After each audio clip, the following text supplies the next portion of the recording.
चलो, कल gamma DK हो गया था। अब गामा डीके के बाद देखो कैसे, जब इलेक्ट्रॉन का ट्रांजिशन होता है या सिंपली हमने कहा था कि gamma decay followed by alpha and beta decay. तो इसी से रिलेटेड एक प्रॉब्लम, और ये प्रॉब्लम देखो कैसे हम लोग सॉल्व करेंगे। सॉल्व करने का तरीका क्या होगा उसको समझते हैं हम लोग। एक मिनट पहले। तो क्वेश्चन देखो क्या कहता है। इसमें क्वेश्चन में कहता obtain the maximum kinetic energy of the beta particle and the radiation frequencies of gamma decay. ये इस तरह का ट्रांजिशन दे रखा है कि गोल्ड एक्साइटेड स्टेट में है, मान लो उसका न्यूक्लियाई, और इसका बीटा डीके और बीटा माइनस डीके। फिर वो ग्राउंड स्टेट में तो आया नहीं, एक्साइटेड स्टेट में ही है। ट्रांजिशन हुआ यहां से यहां, तो एक गामा डीके हुआ, इसको गामा वन नाम दिया। यहां से इस ऑर्बिट से इस ऑर्बिट में ट्रांजिशन हुआ इलेक्ट्रॉन का, नाम गामा थ्री दिया। यहां से यहां हुआ, गामा टू नाम दे दिया। तो उस कंडीशन में काइनेटिक एनर्जी बीटा पार्टिकल का पूछ रहा, मतलब beta one minus and beta two minus. ठीक। और फ्रीक्वेंसीज भी कहता है। तो हम लोग जानते हैं कि difference in energy is equal to H nu. ये हम लोगों ने पढ़ रखा है। तो यहां पे जैसे मान लो difference in energy E two minus E one होगा, तो इट इज एच न्यू। तो न्यू फ्रीक्वेंसी निकालना होगा, तो difference in energy by Planck's constant, यही फॉर्मूला लगेगा। अब इसी फॉर्मूला के हेल्प से हम इसको निकालेंगे। ठीक। तो वही हमने निकाला, यहां देखो frequency E two minus E one by H. अब गामा वन के लिए देखो क्या है, कहां से कहां ट्रांजिशन हुआ, यहां से यहां तक। तो डिफरेंस इन एनर्जी तो कितना है, 1.088 माइनस जीरो आ गया E two minus E one. Clear. ये किस में है, मेगा इलेक्ट्रॉन वोल्ट में। इसको कन्वर्ट कर देना है जूल में। तो वन मेगा इलेक्ट्रॉन वोल्ट कितना होता है, एक इलेक्ट्रॉन वोल्ट का वैल्यू 1.6 इंटू 10⁻⁻19 जूल। तो एक मेगा इलेक्ट्रॉन वोल्ट कितना हो जाएगा, 1.6 into 10⁻⁻19 into 10⁻6। It becomes 1.6 into 10⁻⁻13 joule. तो इसको किससे कन्वर्ट कर दें, इससे मल्टीप्लाई कर दें, और डिवाइड बाय प्लैंक्स कांस्टेंट, ये वैल्यू आ गया। ये फ्रीक्वेंसी किसका निकला, गामा वन का। अब इसी तरह से गामा टू बता दो कितना हो जाएगा, बहुत इजी है, अभी जस्ट सिखा दिया। E two minus E one by H. कितना का डिफरेंस है फ्रीक्वेंसी एनर्जी का, 0.412 minus zero divide by Planck. ये इसको कर देंगे 1.6 इंटू 10⁻⁻13 से मल्टीप्लाई। इट इज 6 पॉइंट, पूरा हमने राउंड ऑफ नहीं किया, 6.363 इंटू 10⁻⁻34। ये क्या आ गया, गामा टू का। इसी तरह से बता दो गामा थ्री का, क्विक। गामा थ्री के लिए बताओ, डायरेक्टली बताओ।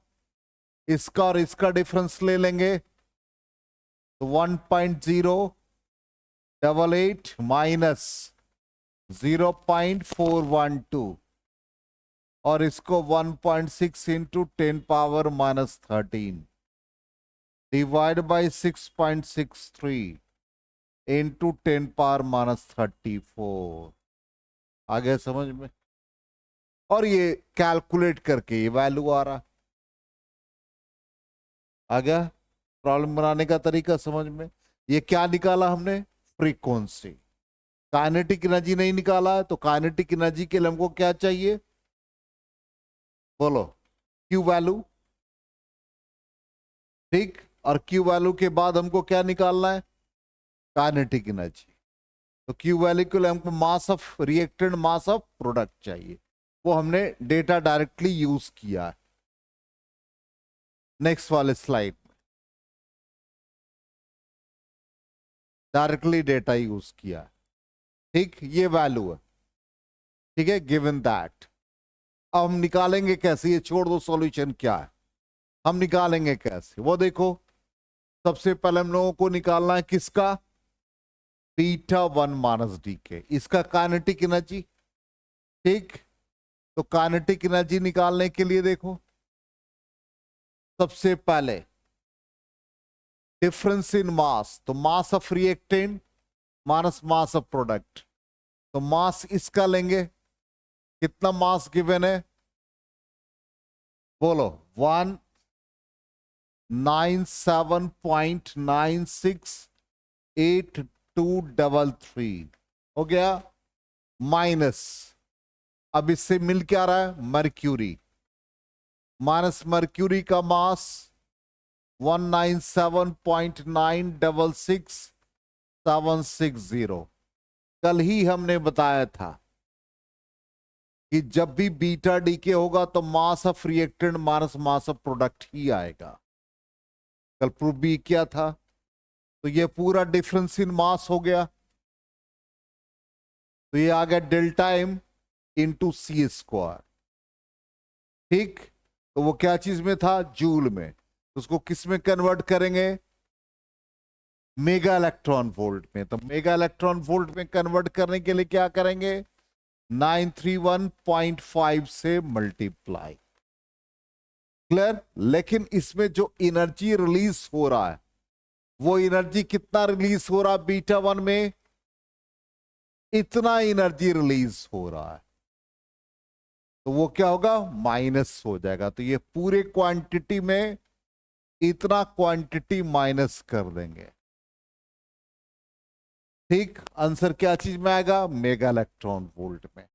ठीक है, कैलकुलेटर हम लोग यूज करके देखते हैं क्या आंसर आता है।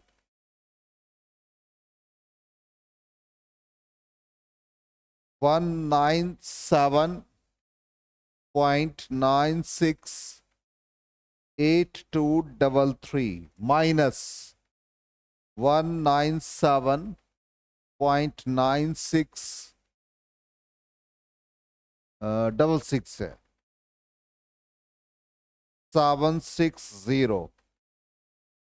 ठीक, ये आ गया 30.001473 होल मल्टीप्लाइड बाई 931.5, ये आ गया 27946.32, और इसमें से माइनस कर देंगे 1.088,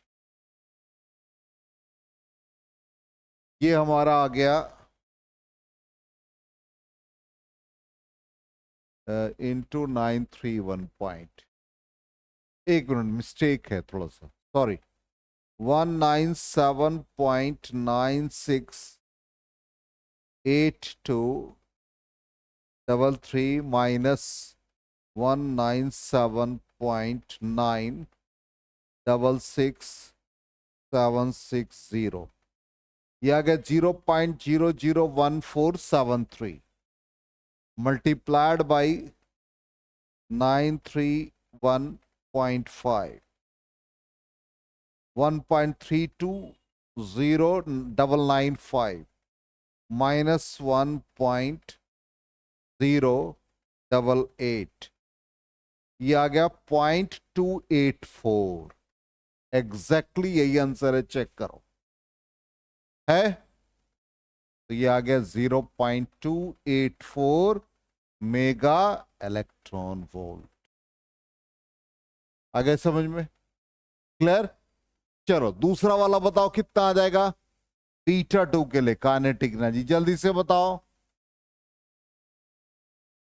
फिर इसका ट्रांजिशन कहां से कहां, बीटा 2, तो बीटा 2 के लिए क्या आएगा, बीटा 2 माइनस के लिए देखो यहां भी मर्क्यूरी, लेकिन एनर्जी डिफरेंस डिफरेंट है। बाकी ये सारा क्वांटिटी तो यही रहेगा, तो यहां से लेकर के यहां तक ये क्वांटिटी यही रहा, और इसमें से सबट्रैक्ट कितना हो गया बीटा 2 के लिए? अरे बीटा 2 का ट्रांजिशन यहां से यहां, इसका मतलब 0.412 माइनस हो। आया समझ में? क्लियर? तो ये वैल्यू आ रहा है कैलकुलेट करके 0.960 मेगा इलेक्ट्रॉन वोल्ट। आ गया समझ में? ठीक है, ऐसा क्वेश्चन रहेगा तो इजीली बना लेंगे। ठीक है, ऐसे हमने सॉल्व भी कर रखा।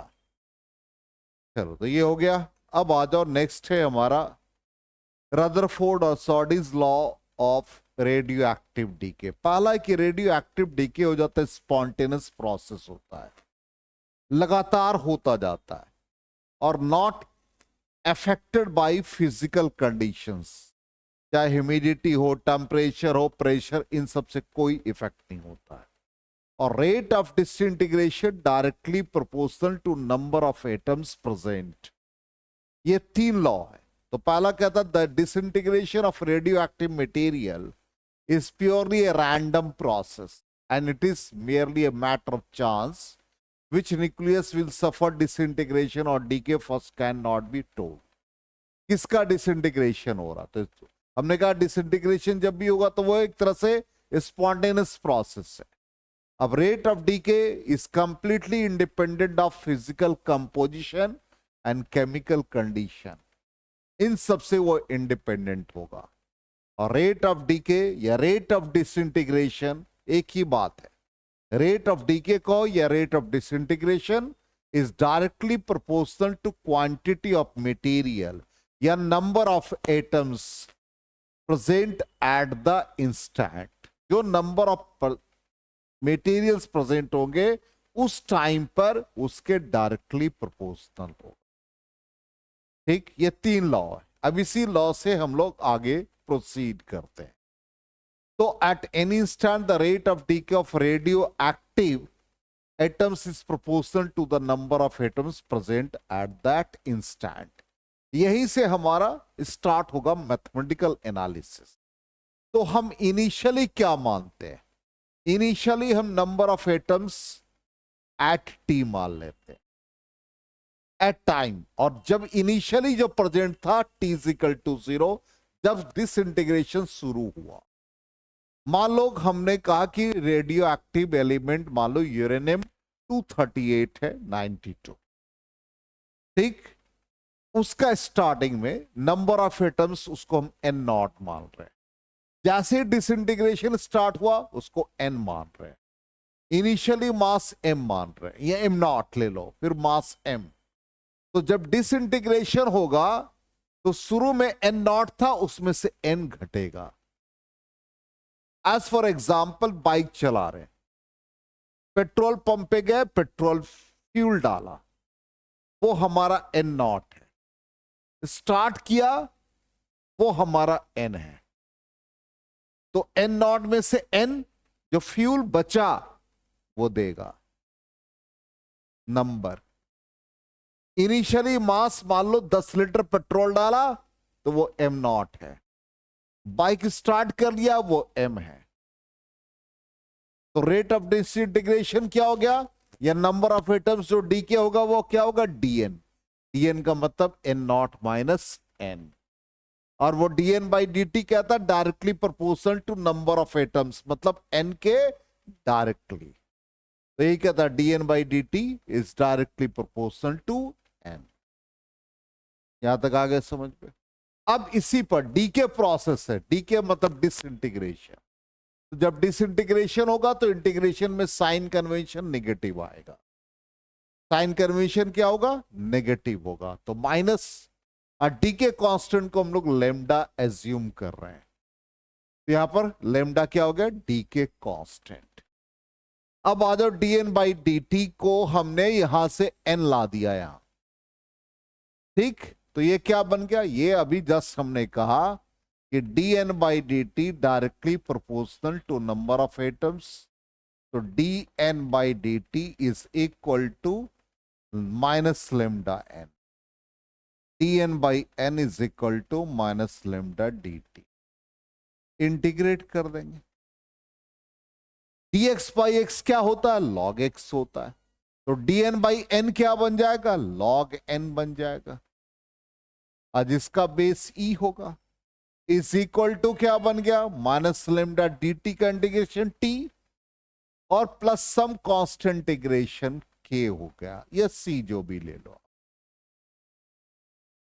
ठीक, ये इस फॉर्म में आ गया। अब इसको हम लोग जब तक हमारे पास लिमिट नहीं होगा ये सॉल्व नहीं होगा। तो एक रिलेशन ये आ गया, तो सॉल्व करने का प्रोसेस क्या होगा? नंबर ऑफ एटम्स क्या है इनिशियली? N naught. ये एन टाइम कितना है? 0, और ये कितना? टी। तो dn बाई dt ये आ गया। तो लोअर लिमिट क्या हो गया? एन नॉट, ये एन हो गया।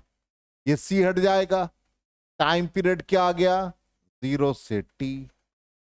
अब ये क्या देता है? Log N minus log N naught is equal to minus lambda T minus 0। तो ये क्या आ गया? Log base e N by N naught minus lambda T. Log का प्रॉपर्टी होता है कि आप इधर से लॉग हटाओगे तो इधर एक्सपोनेंशियल हो जाएगा। तो N by N naught is equal to e to the power minus lambda T. Then N becomes N naught E to the power minus lambda T. यही हमारा रिक्वायर्ड एक्सप्रेशन आता है। आगे समझ में? अब हम एक ग्राफिकल रिजल्ट देख सकते हैं। ग्राफिकल रिजल्ट क्या देख सकते हैं कि यदि हम ये लॉग वाले पार्ट को हम y एक्सिस पर रख दे और यहां पर टाइम ले ले, तो क्या बन रहा है? ये इसको y is equal to minus M X. तो स्लोप क्या आ रहा है? नेगेटिव। इसलिए ग्राफ का नेचर क्या आ जाएगा? ऐसा आ जाएगा। ऐसा समझ में क्लियरली? ठीक है, ये सारा ऑलरेडी हम भेज चुके हैं, इसलिए इसको नोट करने की सारे इंटीग्रेशन वगैरह सब निकाल चुके हैं। N is equal to A naught E to the power minus lambda T होगा। यह मिस्टेक है, इसको ठीक कर लोगे सब लोग अपने, इसमें माइनस लेमडा टी होगा। क्लियर? चलो अब देखो ग्राफिकली यही आ गया, नेगेटिव स्लोप। चलिए अब आ जाए, नेक्स्ट है this integration constant lambda. Lambda क्या कहता है? लेमडा कहता है यहां पर हम लोगों ने ये जो रिलेशन निकाला, इससे हम लोग n is equal to N naught E to the power minus lambda T कहते हैं। तो कहता है डी के कांस्टेंट जो है ऐसा वैल्यू रखें जिससे एक्सपोनेंशियल का वैल्यू 1 हो जाए। ठीक, तो लेमडा का वैल्यू 1 बाई टी पुट करो। लेमडा का वैल्यू 1 बाई टी पुट करो तो n इज इक्वल टू क्या बन जाएगा? N naught E to the power minus 1 by T into T. N is equal to क्या बना? N naught E to the power minus 1। Exponential का value होता 2.718, और जब हम इसको e to the power minus 1 करते हैं तो 2.718 to the power minus 1, it is 0.368। इसका मतलब n कितना हो गया? 0.368 टाइम्स ऑफ n नॉट। इसका मतलब नंबर ऑफ एटम्स कितना बचा? कितना बचा? 36.8% ऑफ n नॉट बचा। इसका मतलब डी के कांस्टेंट क्या हुआ डिफाइन? Reciprocal of time. वो टाइम जबकि नंबर ऑफ एटम्स कितना बच रहा है? 36.8% of original value.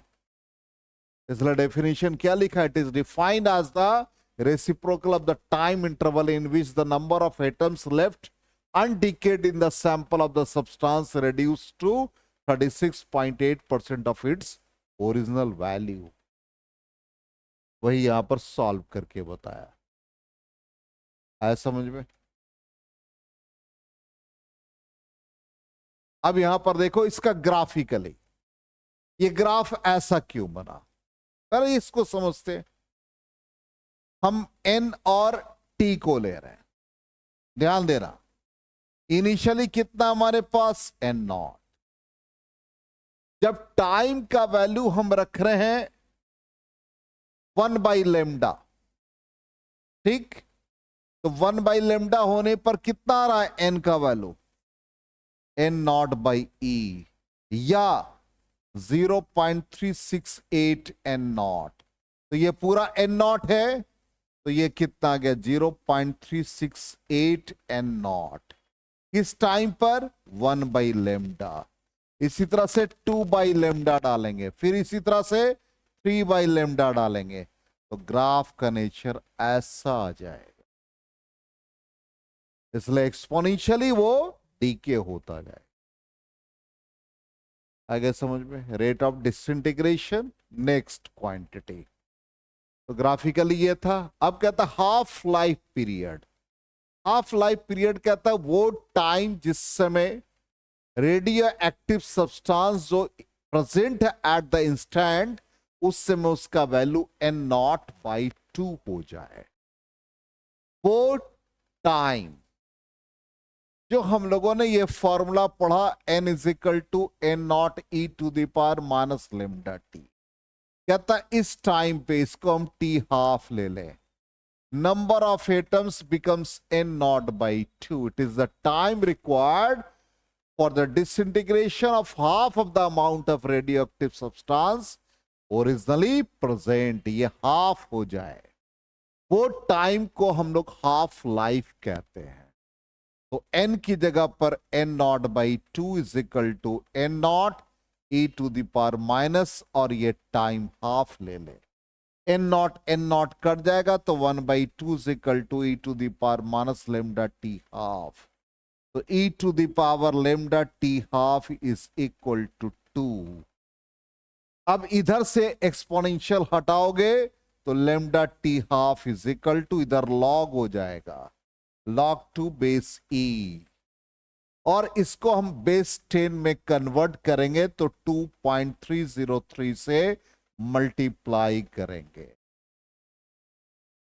log 2 base 10, और ये 2.303 into 0.3010, इट बिकम 0.693 बन जाता है, 931 एग्जैक्टली। तो इससे हाफ लाइफ का वैल्यू कितना हो गया, 0.6931 डिवाइडेड बाई टी के कांस्टेंट। ये वैल्यू याद रखें, ये तो केमिस्ट्री में भी है इसका यूज। तो ये वैल्यू निकाला, देखो हाफ लाइफ पीरियड, यही यूज किया, log 2 फाइनली 0.6931/λ। अब नंबर ऑफ एटम्स जो n हाफ लाइफ के बाद बचता है वो क्या हो जाता है, n0/2 के फैक्टर में आएगा। तो जैसे एक हाफ लाइफ होगा तो n0/2, दो हाफ लाइफ n0/2 मतलब 4, फिर n0/8 ऐसा होता जाएगा। और ग्राफिकली जब हम प्लॉट करेंगे तो हाफ लाइफ पे देखो कितना आ रहा है, n0/2, 2 हाफ लाइफ पर n0/4, 3 हाफ लाइफ पर n0/8, ग्राफिकली ऐसा आएगा। आगे समझ में? चलिए अब आ जाए, नेक्स्ट है यूनिट्स। तो सबसे पहले भाई मैडम क्यूरी के बारे में जान ले, तो क्यूरी का यूनिट आ गया। उसने कहा कि एक क्यूरी का value 3.7 × 10⁸ 10 disintegration per second, unit होता डिसइंटीग्रेशन पर सेकेंड। तो 1 क्यूरी का वैल्यू ये हो गया। इसी तरह से रदरफोर्ड है, रदरफोर्ड कहते हैं भाई 10⁶ डिसइंटीग्रेशन पर सेकेंड, एक रदरफोर्ड का ये वैल्यू है। अब दोनों को डिवाइड कर दो तो उसमें एक दूसरे के बीच रिलेशन हो जाएगा। और बैक्यूरेल कहता है कि 1 डिसइंटीग्रेशन पर सेकेंड। तो सबको कोरिलेट करके आप रिलेशन निकाल सकते हैं। तो ये सारे यूनिट्स हैं। तो 1 becquerel is equal to 1 disintegration per second. उसी के बेसिस पे आप क्यूरी को रदरफोर्ड के साथ, रदरफोर्ड को बैक्यूरल के साथ कोरिलेट कर सकते हो, डिवाइड कर दो। ये सारे यूनिट्स हम लोग यूज करते हैं। नेक्स्ट है एक्टिविटी। तो एक्टिविटी जो रेट ऑफ डिसइंटीग्रेशन है dN/dt, इसी को हम लोग एक्टिविटी कहते हैं। इसको A से रिप्रेजेंट करेंगे। तो dN/dt इज इक्वल टू हम लोग क्या लिखे थे, minus lambda n। dN/dt is equal to minus lambda n की जगह पर n naught e to the power minus lambda t निकाला था, ए निकाला था। इसको हम A एज्यूम कर ले और ये वैल्यू हमारा बन जाएगा पूरा A नॉट। तो rate of disintegration with negative sign, यहां माइनस ले आओ क्योंकि ये डी के होता है, ये पूरा एक्टिविटी कहलाता माइनस के साथ। तो ये आ गया लेमडा ई नॉट, ई पर पावर ये, ठीक, सॉरी एन नॉट भी रहेगा ना। हाँ, अब ये हमारा एक्टिविटी ए कहलाएगा। ये पूरे क्वांटिटी को हम ए नॉट लिखेंगे, A to the power minus lambda T. इसलिए एक्टिविटी का value A naught E to the power minus lambda T, वही है A naught E to the power minus lambda T. अब आ जाओ नेट, एक है मीन और एवरेज लाइफ, जिसको टॉ से रिप्रेजेंट करते हैं। एवरेज लाइफ कहता है टोटल, इसको डिफाइन हम लोग करते हैं sum of lifes of all the atoms divided by total number of atoms. तो यहां पर इसका वैल्यू आता है 1/λ के फॉर्म में एवरेज लाइफ, और 1/λ टॉ लिखते हैं, टॉ को कोरिलेट करते हैं। तो ये हाफ लाइफ बाय 0.6931 आता है। इसका मतलब it is 1.44 times average life, 1.44 times of half life. ये न्यूमेरिकल वैल्यू याद रखोगे, ये एग्जाम के लिए बहुत इंपॉर्टेंट है। यहां कुछ नहीं किया, डी के कांस्टेंट का वैल्यू डाला है 1/λ, लेमडा का वैल्यू डाल दो, क्या है 0.6931 बाई टी हाफ, वो डालोगे तो इस कंडीशन में टॉ का वैल्यू कितना आ रहा है 1.44 टी हाफ। तो ये पूरा रेडियो एक्टिविटी वाला पार्ट खत्म हो गया। Atomic nucleus complete. इतना ही सिलेबस है आपका। इसके बाद नेक्स्ट क्लास में हम लोग स्टार्ट करेंगे सेमीकंडक्टर डिवाइसेस। कल की क्लास में शुरू कर देंगे। काफी इंपॉर्टेंट क्लास है कल।